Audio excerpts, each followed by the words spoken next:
peran dalam pengelolaan sumber daya. Seorang pemimpin harus dapat membangun ekosistem yang merangsang kreativitas di dalamnya untuk mendukung tujuan pendidikan. Keberhasilan suatu proses pembelajaran sangat bergantung pada perspektif ekologis, di mana dalam hal ini modal yang ada dalam satu sekolah adalah kekuatan dan sekaligus kelemahan atau kekurangan. Pemimpin yang memandang segala sesuatu yang dimiliki sebagai satu kekuatan tidak akan fokus pada kekurangan, tetapi akan berusaha menggunakan kelebihan atau sumber daya yang dimiliki untuk mencapai tujuan pendidikan. Dengan kata lain, pemimpin harus memberdayakan sumber daya yang ada di dalam sekolah. Bagaimana untuk dapat dikembangkan dan bagaimana untuk dapat digunakan untuk memajukan sekolah sehingga dapat mencapai visi dan misi sekolah. Pengelolaan 7 modal utama oleh pemimpin pembelajaran sebagai aset atau sebagai kekuatan sekolah. Pemimpin pembelajaran juga harus dapat memanfaatkan beberapa pendekatan, diantaranya pendekatan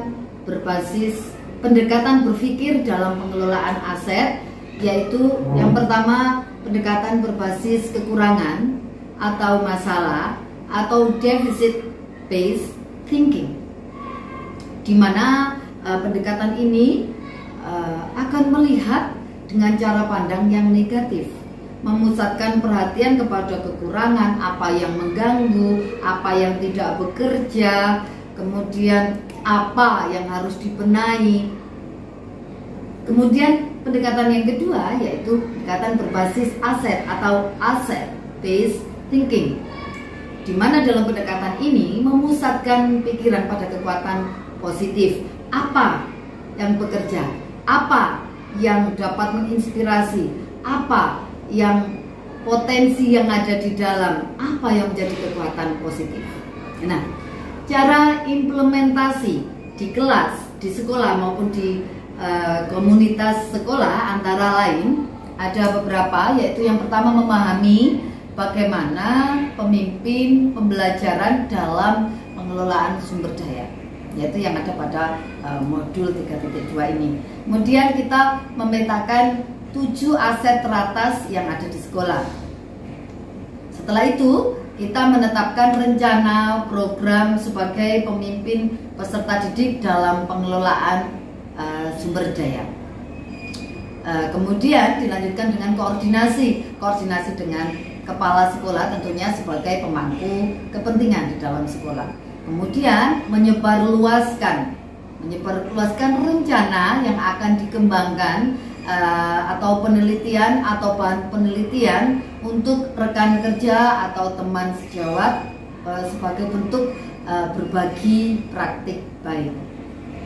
Setelah itu memanfaatkan sumber daya menggunakan pendekatan berbasis aset saat melakukan kegiatan sekolah.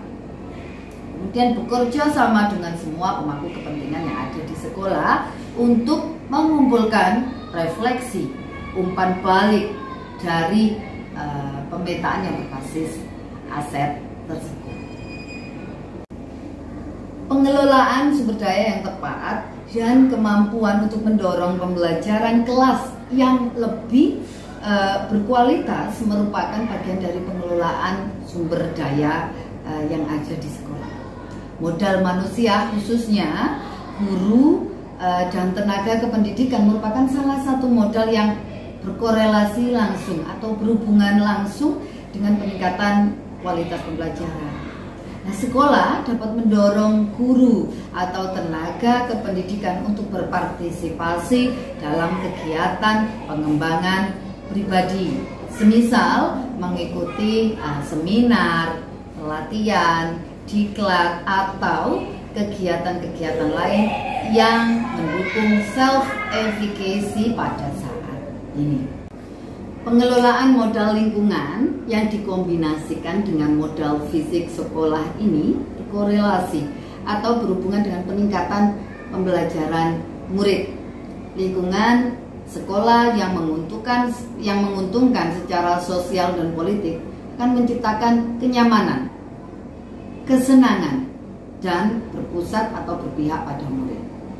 Sumber daya tersebut merupakan aset sekolah yang dapat digunakan untuk meningkatkan kualitas dari pembelajaran. Sebagaimana pemikiran Ki Hajar Dewantara bahwa pendidikan sebagai suatu proses menuntun segala kodrat yang ada pada anak-anak agar mereka dapat mencapai keselamatan dan kebahagiaan yang setinggi-tingginya, baik sebagai manusia maupun sebagai anggota masyarakat. Maka pemimpin pembelajaran dalam pengelolaan sumber daya sekolah seharusnya memanfaatkan seluruh kodrat alam, seluruh kodrat zaman yang ada sebagai satu aset, sebuah kekuatan aset yang dimiliki untuk mendorong sebuah agen perubahan atau transformasi pendidikan dalam mewujudkan merdeka belajar dan mewujudkan pembelajaran yang berkualitas, yang berpihak pada murid. Apabila kita mengaitkan dengan visi, misi, nilai, dan peran guru penggerak pada modul sebelumnya, maka melalui inisiatif perubahan yang berbasis kekuatan atau aset atau potensi dengan mengembangkan potensi pribadi, memetakan kekuatan dalam diri dan potensi murid, dan merencanakan dan mengelola strategi perubahan.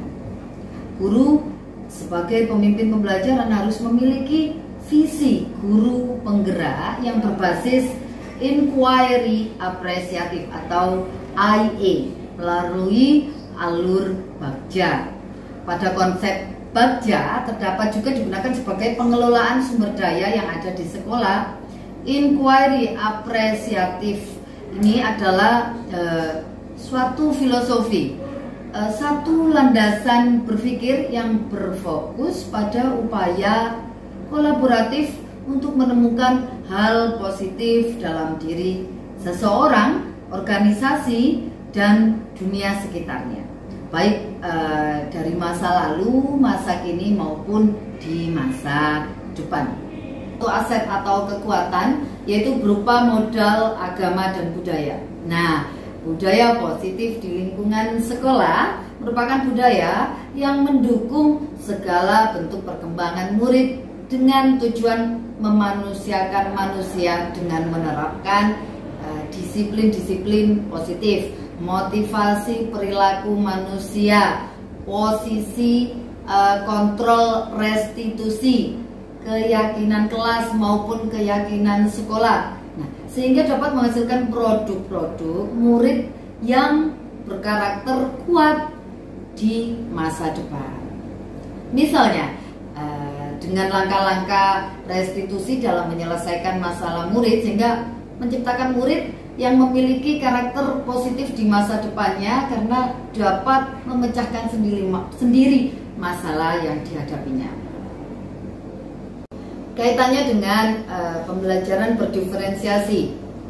Pembelajaran berdiferensiasi adalah sebuah cara dalam pembelajaran yang berpihak pada murid berupa pemetaan murid, yaitu kesiapan belajar murid, minat murid, profil murid yang berbeda-beda sesuai dengan keunikan masing-masing.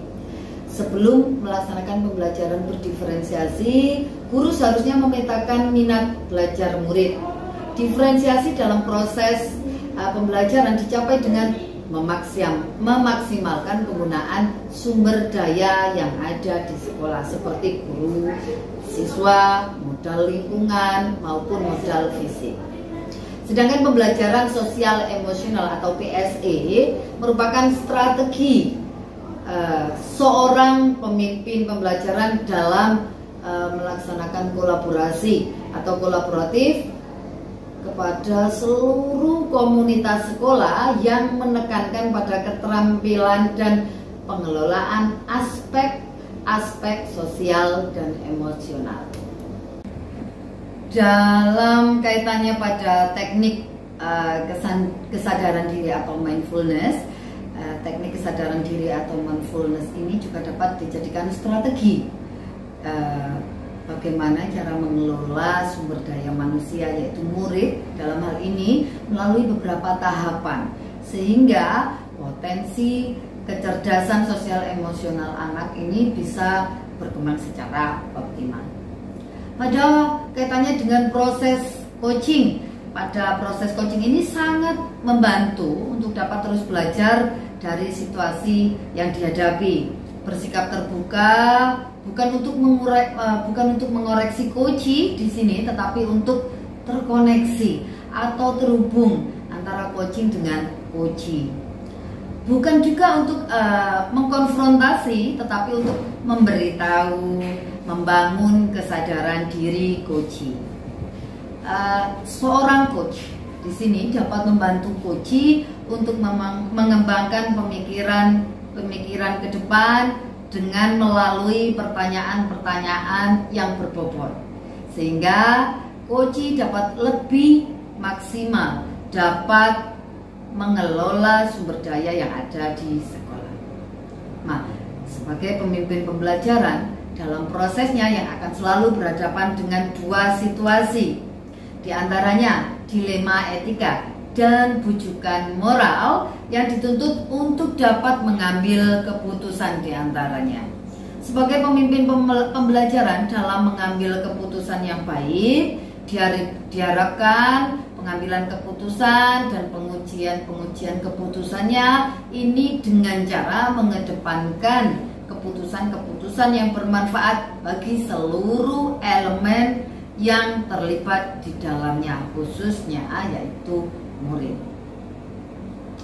Melalui 9 langkah pengambilan keputusan dan pengujian keputusan sebagai pemimpin pembelajaran akan lebih maksimal dalam pengelolaan sumber daya yang ada di sekolah, dengan menggunakan 4 paradigma: individu lawan masyarakat, kebenaran lawan kesetiaan, keadilan lawan belas kasihan, dan jangka pendek versus jangka panjang. Gunakan 4 paradigma ini pula dan 3 prinsip, yaitu berpikir berbasis hasil akhir, berpikir berbasis peraturan, dan berpikir berbasis rasa peduli.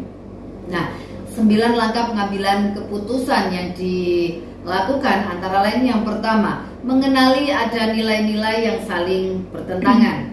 Kemudian yang kedua, menentukan siapa yang terlibat di dalam kasus ini, kemudian atau situasi ini. Kemudian yang ketiga, mengumpulkan fakta-fakta yang relevan dalam situasi ini. Kemudian pengujian benar atau salah, pengujian paradigma benar atau salah, prinsip pengambilan keputusan, investigasi opsi trilema, kemudian membuat keputusan, dan meninjau ulang atau tinjau lagi keputusan untuk direfleksikan. Hubungan antara sebelum dan sesudah saya mengikuti modul ini, dan pemikiran apa yang sudah berubah di diri Anda setelah Anda mengikuti proses pembelajaran dalam modul ini. Sebelum mempelajari modul ini, saya melihat masalah itu dari perspektif kekurangannya, sehingga hal ini dapat mencegah saya untuk mengelola sumber daya yang tersedia di sekolah dan tidak memanfaatkan potensi atau aset secara optimal. Saya malah melupakan dan tidak melupakan aset atau kekuatan untuk menangani kekurangan tersebut. Namun, setelah mempelajari modul 3.2 ini, saya diarahkan untuk dapat berpikir bagaimana mengelola sumber daya dengan pendekatan berbasis aset. Tentunya yang saya rasakan sekarang adalah saya dapat berpikir positif tentang setiap kelemahan atau kekurangan yang ada dan dapat mengelolanya atau memanfaatkan sumber daya yang ada di sekolah ini, serta berusaha untuk dapat memaksimalkan potensi-potensi yang ada di sekolah.